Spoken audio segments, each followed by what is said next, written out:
तो क्या हाल है आप सभी के। उम्मीद करते हैं सब अच्छे होंगे, सब मौज काट रहे होंगे अपने अपने घर पर। तो देखिए, जैसे कि आपको पता है कि बीजेपी को अक्सर यहाँ पर एंटी मुस्लिम पार्टी के तौर पर जाना जाता है, क्योंकि यहाँ पर अक्सर उसके जो नेता है वो हेट स्पीच देते हैं। और दूसरी बात यह है कि उनकी तरफ से मुसलमानों को टिकट भी नहीं दिया जाता है। तो अक्सर यहाँ पर इस पार्टी को एंटी मुस्लिम समझा जाता है कि ये अपने सेक्युलर विचारों पर चल नहीं रही है, जबकि जो भारत का संविधान है वो सेक्युलर है। लेकिन इस पार्टी का संविधान सेक्युलर नहीं लगता है, जबकि ये बोलती तो है कि हम यहाँ पर सभी के साथ सभी का विकास लेकर चलने वाले हैं। लेकिन अक्सर इनके जो नेता है वो इसकी मटिया पलीत कर देते हैं। लेकिन अब यहाँ पर जो बीजेपी है वो मोदी मित्र सर्टिफिकेट बांट रही है, वो भी मुसलमानों को। और इस चीज़ को देखकर ये समझा जा रहा है कि यहाँ पर जो बीजेपी है वो अपना जो चुनावी कैंपेन है 2024 का उसको शुरू कर दिया है। तो आज इसके बारे में पूरी डिटेल के साथ बात करते हैं कि ये मोदी मित्र वाला जो मामला है वो क्या है और किस तरह से यहाँ पर जो ये चीज़ें हैं वो बीजेपी को हेल्प कर रही हैं चुनाव में वोट पाने के लिए। आज इसके बारे में पूरी डिटेल के साथ बात करते हैं और ये भी बात करेंगे कि इस चीज़ से बीजेपी को क्या फ़ायदा है, क्या मुसलमान के जो वोट है वो बीजेपी को मिल रहे हैं या नहीं। लेकिन उससे पहले अगर आप चैनल पर नए हो ना तो चैनल को सब्सक्राइब जरूर कर देना। वीडियो को चाहे लाइक करो या डिसलाइक करो, लेकिन चैनल को सब्सक्राइब जरूर कर देना। तो चलिए वीडियो का आगाज़ करते हैं। तो बात करते हैं मामला क्या और हम इसके बारे में क्यों बात कर रहे हैं। तो देखिए, अगले साल देश भर में लोकसभा के चुनाव होने वाले हैं और भारत में जनसंख्या के मामले में अब चाइना को पीछे छोड़ दिया, यानी कि भारत दुनिया का सबसे ज़्यादा जनसंख्या वाला देश बन गया है। और इसी के साथ ही भारत दुनिया की सबसे बड़ी डेमोक्रेसी है, क्योंकि चाइना में वन पार्टी सिस्टम है, चाइनीज़ कम्युनिस्ट पार्टी, जहाँ पर कोई चुनाव नहीं होता है तो वो वहाँ पर कोई डेमोक्रेसी नहीं है। तो ऐसे में भारत दुनिया की सबसे बड़ी डेमोक्रेसी है, जो एक गर्व की बात है हमारे लिए कि इतना बड़ा देश होने के बावजूद भी यहाँ पर डेमोक्रेसी है। और यहाँ पर डेमोक्रेसी में आपको हज़ारों पॉलिटिकल पार्टियाँ मिल जाएंगी, जिसकी अलग अलग आइडियोलॉजी है। कोई एक्सट्रीम लेफ्ट है तो कोई एक्सट्रीम राइट है, तो कोई सेंटर है तो कोई लेफ्ट है तो कोई राइट है, तो इस तरह से। लेकिन बीजेपी भारत में कई राज्यों में सरकार में है और केंद्र सरकार में भी बीजेपी का ही राज है। और 2014 से जब से बीजेपी केंद्र की सत्ता में आई है तो तब से बीजेपी ने कई राज्यों में चुनाव में जीत हासिल की है।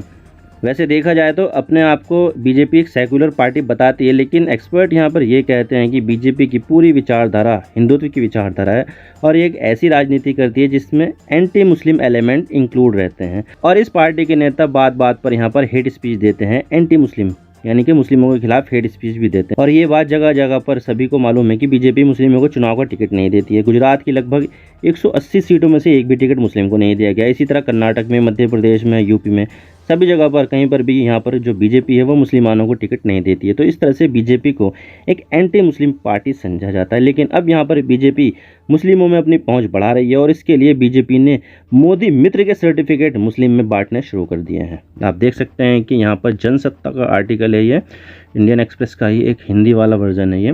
तो लोकसभा चुनाव 2024 से पहले मुस्लिमों को मोदी मित्र बनाएगी बीजेपी, देवबंद में हो रहा है खास कार्यक्रम की शुरुआत। तो आप देख सकते हैं 22 जून का ये आर्टिकल है।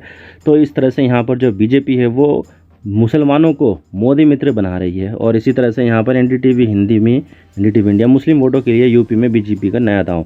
देवबंद में 150 को दिया गया मोदी मित्र का सर्टिफिकेट।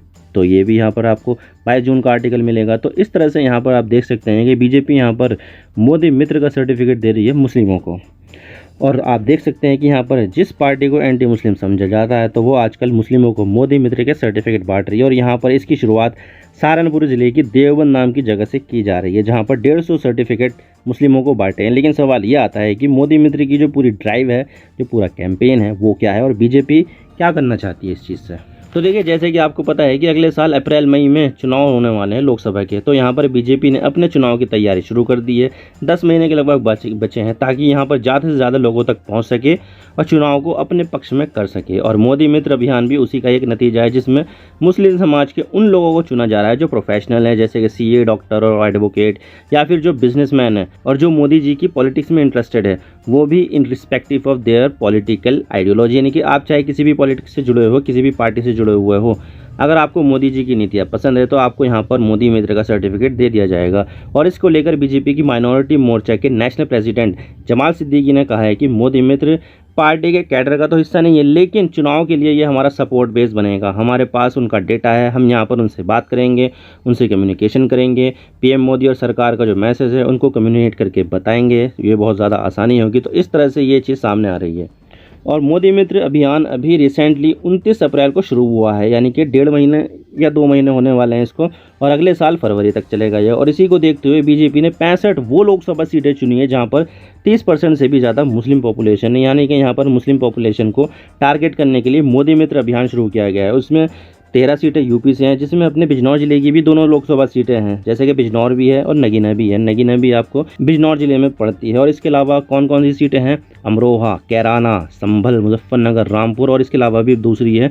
और इसके अलावा जो 13 है वो वेस्ट बंगाल से चुनी गई है, 5 जम्मू कश्मीर से, 4 बिहार से, 6 केरला और 6 आसाम से चुनी गई है, 3 मध्य प्रदेश में, 2 हरियाणा से और 2 तेलंगाना से। तो इस तरह से यहाँ पर 65 सीटें चुनी गई है, जहाँ पर जो मुस्लिम पॉपुलेशन है वो 30% से ज़्यादा है संख्या में। और जब ये कैंपेन पूरा हो जाएगा तो तब जिन जिन लोगों के पास मोदी मित्र का सर्टिफिकेट है तो उन सब लोगों को मोदी मित्र इवेंट जो दिल्ली में होगा उसमें इनवाइट किया जाएगा, जिसे खुद पीएम मोदी जी एड्रेस करेंगे और शायद चुनाव से जुड़ी हुई या फिर सरकारी योजनाओं की जानकारी दी जाएगी। और इस पूरे इवेंट को लेकर लॉजिस्टिक्स के बारे में भी डिस्कस किया जा रहा है कि किस तरह से यहाँ पर उन्हें लाया जाएगा, कहाँ पर ठहराया जाएगा, क्या क्या इंतज़ाम किए जाएंगे। क्योंकि देखा जाए तो यहाँ पर 1 लाख मुस्लिम होंगे इस पूरे इवेंट में, और इतनी भीड़ को देखते हुए इनका इंतज़ाम तो करना ही होगा। और ये पूरा इवेंट रामलीला मैदान में हो सकता है। तो यहाँ पर बीजेपी अभी से ही चुनाव प्रचार में जुटी है, जबकि यहाँ पर जो विपक्ष है उसकी स्थिति भी क्लियर नहीं हो पा रही है अभी। वैसे देखा जाए तो बीजेपी यहाँ पर मुस्लिमों में अपनी रीच को बढ़ा रही है, और इसमें पसमानदा मुस्लिम, बोहरा मुस्लिम या प्रोफेशनल मुस्लिम या फिर बिजनेसमैन जो मुस्लिम है उन तक रीच कर रही है। और इसके बारे में बीजेपी बताती तो है कि ये उनका चुनावी कैंपेन नहीं है, बल्कि सबका साथ सबका विकास है। लेकिन आपको और हमें सभी को पता है कि कोई भी पॉलिटिकल पार्टी जो कुछ भी करती है तो उसमें इलेक्शन को देखते ही किया जाता है, उसका पॉलिटिकल बेनिफिट ज़रूर होता है उसके किसी भी एक्शन में। बीजेपी भले ही कुछ ना ऐसा बताए, लेकिन बीजेपी चुनाव को लेकर ही ऐसा करती है। वैसे देखा जाए तो भारत की 140 करोड़ की आबादी है, जिसमें 14% मुस्लिमों की आबादी है, यानी कि लगभग 18-20 करोड़ हो जाते हैं, जो काफ़ी ज़्यादा सिग्निफिकेंट है। और इतनी नहीं, देश में 543 लोकसभा सीटें हैं, जिसमें 80 सीटें ऐसी है जहाँ पर 20% से ज़्यादा मुसलमान पॉपुलेशन है। तो वहीं 65 सीटें ऐसी है जहाँ पर आपको 30% से भी ज़्यादा मुसलमान मिलेंगे। तो बीजेपी अभी उन 65 सीटों पर ज़्यादा फोकस कर रही है जहाँ पर 30% से ज़्यादा मुस्लिम लोग हैं। पहले बीजेपी को यहाँ पर एक एंटी मुस्लिम पार्टी समझा जाता था, और 2014 में और ज़्यादा समझे जाने लगा, जब बीजेपी ने 500 से भी ज़्यादा लोकसभा सीटों पर एक भी मुसलमान को टिकट ही नहीं दिया। तो बीजेपी की तरफ से कोई मुस्लिम लोकसभा एमपी नहीं है। लेकिन सवाल यह आता है कि क्या ऐसा सब करके बीजेपी को मुस्लिम वोट मिल सकता है या नहीं, या मिल रहा है या नहीं। तो देखिए, बीजेपी को इस चीज़ से काफ़ी ज़्यादा फ़ायदा भी हो रहा है, क्योंकि देखा जाए तो 2014 के लोकसभा चुनावों को लेकर जब आंकड़े आए तो तब पता चला कि बीजेपी को लगातार मुस्लिम वोट पड़ रहे हैं, और मुस्लिम वोट काफ़ी ज़्यादा इंक्रीज़ भी हो रहे हैं। और एक सर्वे जो लोक नीति और CIDS ने किया था उसमें ये बताया गया है कि कांग्रेस का मुस्लिम वोट तो स्टैग्नेट ही रहा है, यानी कि उसमें ना तो घटा हुआ है ना बढ़ा हुआ है। जबकि यहाँ पर जो मुस्लिम वोट बीजेपी को है वो डबल हो गया है। 2009 में बीजेपी को 4% मुस्लिम वोट मिले थे, जबकि 2014 में ये आंकड़ा चुनाव में जो हुआ बीजेपी को लेकर वो 9% हो गया, यानी कि 2014 के चुनाव में मुसलमानों के 9% वोट बीजेपी को पड़े थे, यानी कि बीजेपी को मिलने वाले मुस्लिमों का वोट शेयर डबल से ज़्यादा हो गया है। जबकि कांग्रेस को 2009 में भी 38% वोट मिले थे और 2014 में भी 38% वोट मिले थे। जबकि अगर हम 2019 का चुनाव देखें तो बीजेपी को वोट शेयर जो था वो 9% ही रहा, लेकिन कांग्रेस का जो वोट परसेंट था वो 38% से गिरकर 33% हो गया मुस्लिमों का, और बाकी का जो दूसरी पार्टी है जैसे कि SP और TMC जैसी पार्टियों को चला गया। लेकिन कांग्रेस को 38% से 33% लाना ही बीजेपी के लिए एक बड़ी सफलता है, और ऐसी ही सफलता को 2024 में भी ये बीजेपी भुनाना चाहती है। और मुस्लिमों का बीजेपी की तरफ शिफ्ट होने के पीछे ये भी कारण बताया जा रहा है कि बहुत सारी सरकारी योजनाओं में मुस्लिमों को काफ़ी ज़्यादा फायदा हुआ है, जैसे कि प्रधानमंत्री आवास योजना और राशन की योजना और भी दूसरी योजनाएं हैं जिसमें मुस्लिमों को फ़ायदा हुआ है। तो इस वजह से यहाँ पर जो मुस्लिम है उनका जो झुकाव है वो बीजेपी की तरफ जा रहा है, और अब मोदी मित्र का जो कैंपेन है उसके ज़रिए भी बीजेपी यहाँ पर मुस्लिमों को अपनी तरफ अट्रैक्ट करने की कोशिश कर रही है। तो आई होप आपको सारी बातें समझ में आ गई होगी क्या है ये मोदी मित्र का कैंपेन। अगर वीडियो थोड़ी सी भी पसंद आए तो लाइक कर देना, वरना डिसलाइक कर देना, लेकिन चैनल को सब्सक्राइब जरूर कर देना। आपके एक सब्सक्रिप्शन से हमें आगे कंटेंट बनाने की मोटिवेशन मिलती है। Thank you for watching. I really appreciate your precious time. God bless you all. Now signing off.